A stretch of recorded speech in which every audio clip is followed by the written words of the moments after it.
semakin keluar asapnya. Baru Allah.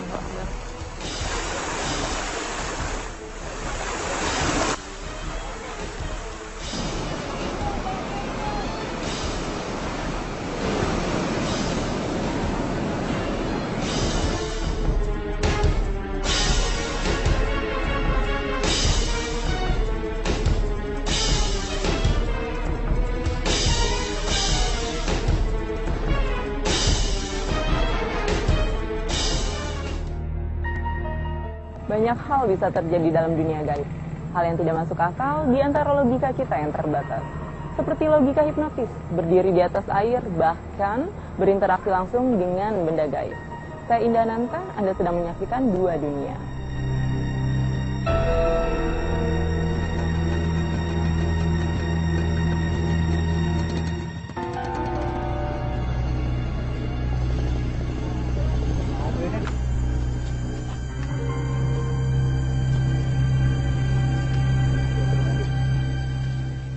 Teman-teman majelis zikir membakar bungkus rokok disirami air keras.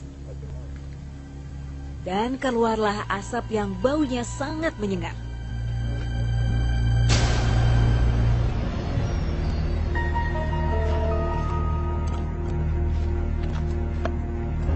Di samping saya sudah ada satu santri yang ingin melewati rintangan dengan mata tertutup.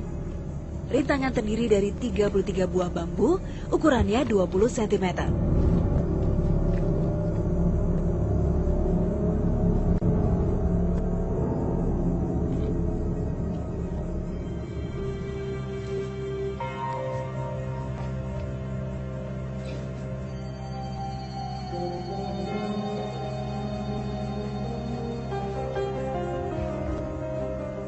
Setelah melewati bambu, dia dipukul dengan obor.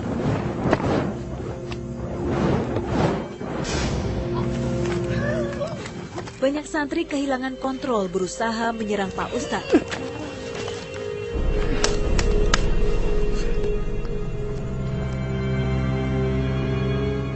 Pak Ustadz mengalami cakaran di tangan, perut, dan leher ulah makhluk gaib. Iya.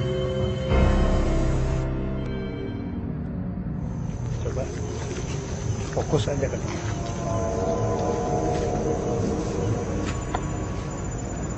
Saya bersama Pak Ustadz ke pinggir danau melihat makhluk gaib. Walaupun tidak melihat, tapi saya bisa merasakan hawa yang berbeda. Setelah ditransfer energi, tangan saya pun merasakan hangat dan bergetar saat diarahkan ke danau.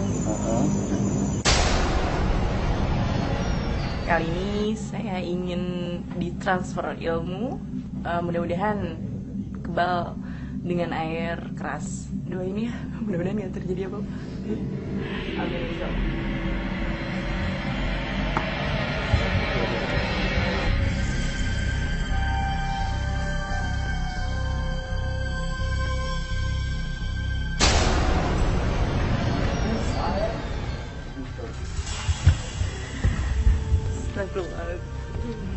Sorry.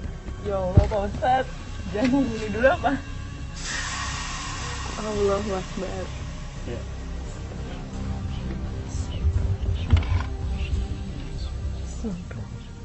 Tangan saya disiram air keras, alhamdulillah tidak terluka sama sekali. Alhamdulillahirrahmanirrahim. Ya Allah, terima kasih banyak. Terima kasih banyak. Nah, begini, tepat di sini. Boleh maju lah. Iya. Kelihatan nggak? Iya. Berapa kali Pak Ustadz? Tekan aja, tekan. Tekan. Allahu Akbar.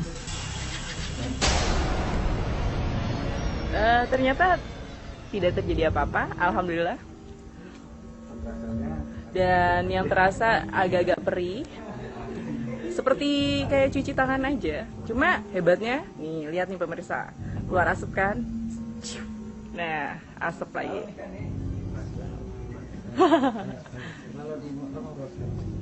Ya nih pemirsa, semakin diusap semakin keluar asapnya. Ya kan? Tidak ada rasa perih sama sekali. Gak ada.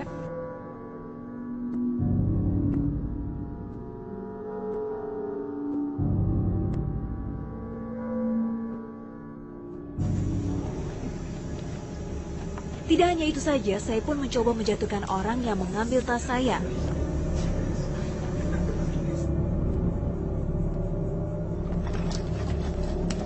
Tanpa saya duga, orang itu jatuh.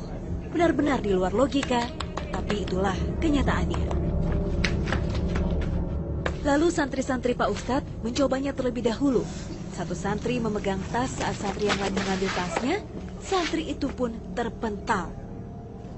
Biasanya buat perempuan itu kan suka ada yang hipnotis kayak gini. Nah, gimana hipnotis itu bisa berbalik ke orang hipnotis, jadi orang yang hipnotis ini nggak bisa gerak. Atau sebaliknya dia mental gitu. Orang di belakang saya berniat tidak baik, dan saat saya membaca ayat suci Al-Quran, dia terjatuh. Bermanfaat melindungi diri dari orang yang berniat jahat.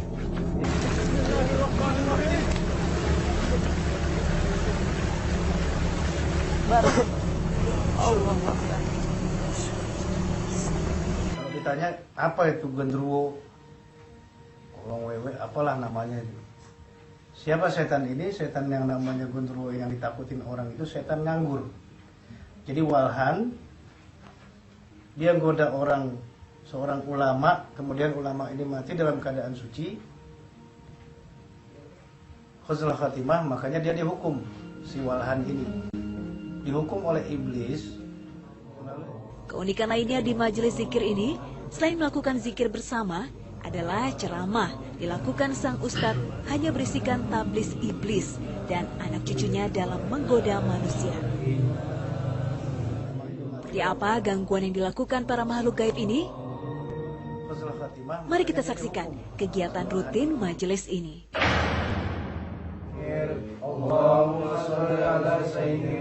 Dimulai dengan berzikir, lalu Pak Ustadz ceramah dan berdoa bersama.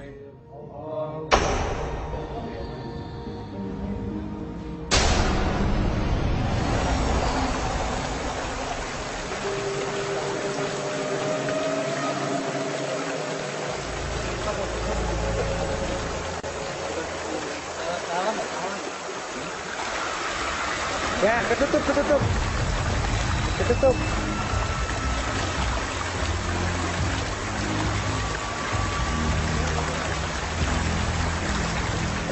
Saya turun ke sungai, melihat secara dekat Pak Ustadz berdiri di atas air dengan cara memegangi ujungnya sajadah bersama dua santri lainnya.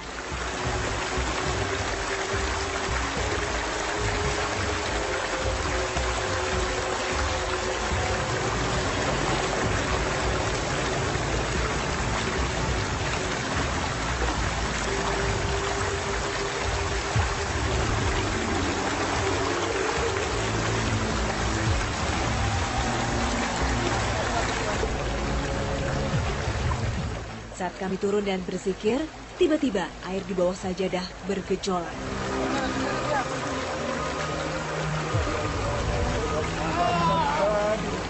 Dan saat Pak Ustadz mencoba berdiri di atas air dengan berzikir, tubuhnya terpelanting.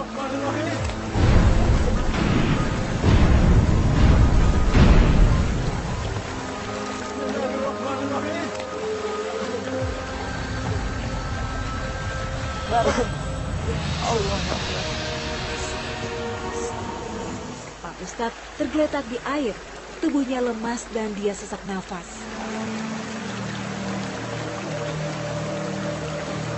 Tangan Pak Ustadz bergerak-gerak. Ada suatu benda di tangan Pak Ustadz seperti keris. Kami meninggalkan sungai untuk melihat apa yang dialami Pak Ustadz.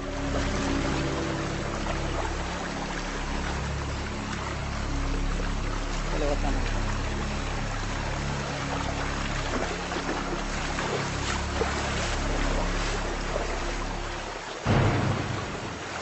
Jadi tadi Pak Ustadz Surya mencoba berjalan di atas air dengan dialasi sajadah, tapi ternyata berhasil. Beberapa detik berhasil, dia bisa berdiri di atas sajadah itu, di atas air. Tapi ternyata Pak Ustadz terlempar dan sajadah itu di atas air. Tapi ternyata Pak Ustadz terlempar dan aku kasihan, aku nggak tega gitu. nggak tega ngeliat Pak Ustadz yang terlempar gitu. Tapi alhamdulillah Pak Ustadz bilang nggak terjadi apa-apa gitu, nggak terluka sama sekali. Ya mudah-mudahan bisa lagi ya nanti. Ini salah satu talbisnya iblis untuk mengecoh supaya kita percaya ini nggak usah dipercaya. Iya. Kita nggak usah percaya benda seperti ini. Itu bentuknya apa tuh Pak Ustadz?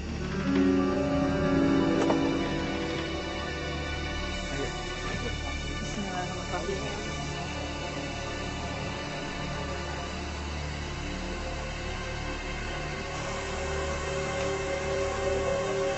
Iya, bentar. Pak Ustadz mencoba lagi untuk berdiri di atas air yang dialasi sajadah.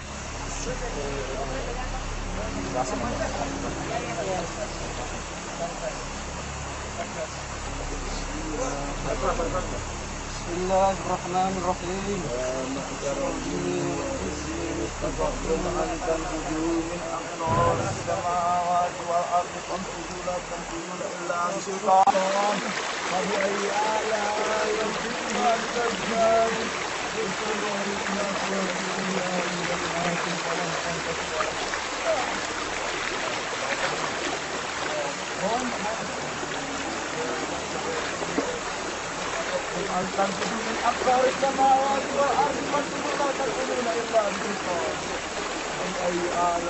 Tiba-tiba api melayang di belakang kameramen.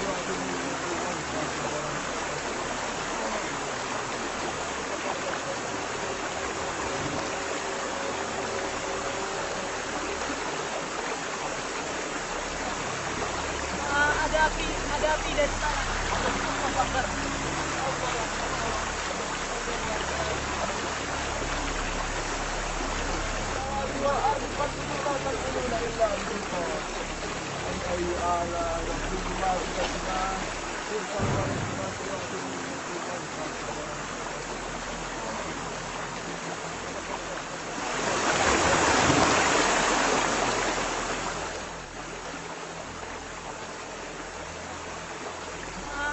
Munculnya api 2 kali dan yang terakhir lebih besar.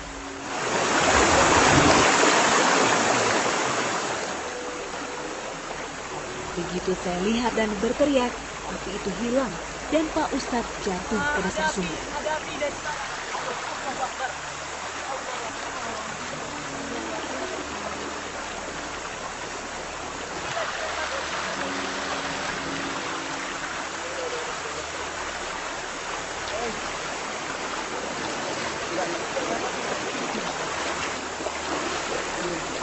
Nggak bisa. Serang terus. Biar. Tinggal.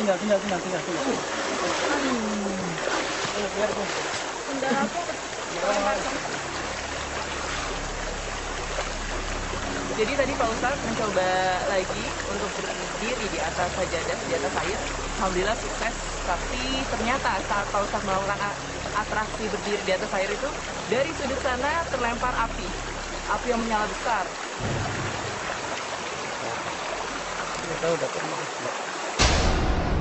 Apa mau mencoba untuk menyerang kita, merayu dengan apapun tidak kena.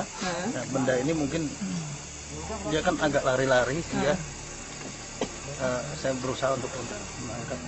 Yang aku tahu ini rasanya awalnya itu pas di air itu kayak ada yang hantam, itu keras banget. Iya.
Pak Ustadz sudah mencoba. Alhamdulillahnya ombak setinggi 3 meter sudah menari-nari ya, udah mencoba menyamperin kita. Pak Ustadz membuat ombaknya tinggi, kemudian menenangkannya lagi.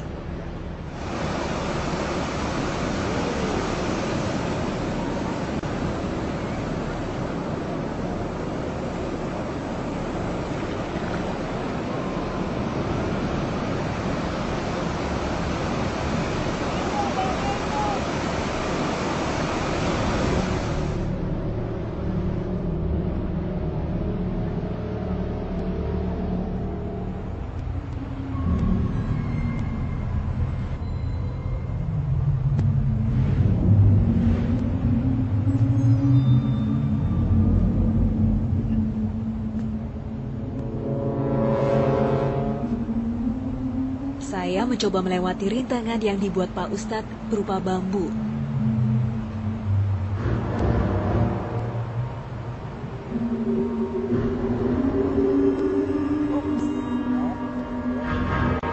Setelah sampai di tempat yang ditentukan, lalu dipukulkan dengan api.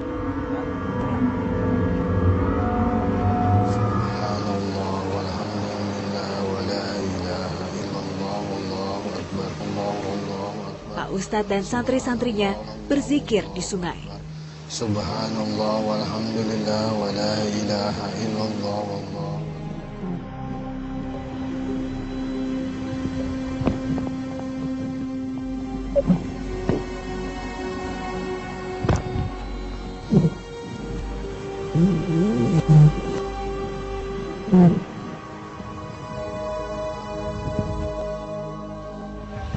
Saat Pak Ustadz lagi berinteraksi dengan makhluk gaib, dia diserang hingga kehabisan nafas dan menghirup oksigen.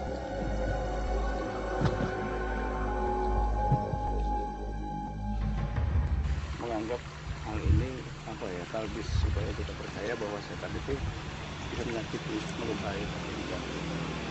Tapi ternyata enggak. Gus.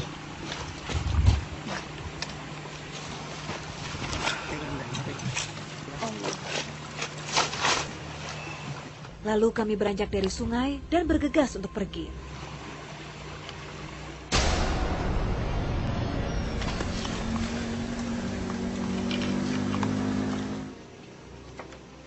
Di dadanya merah seperti dicakar.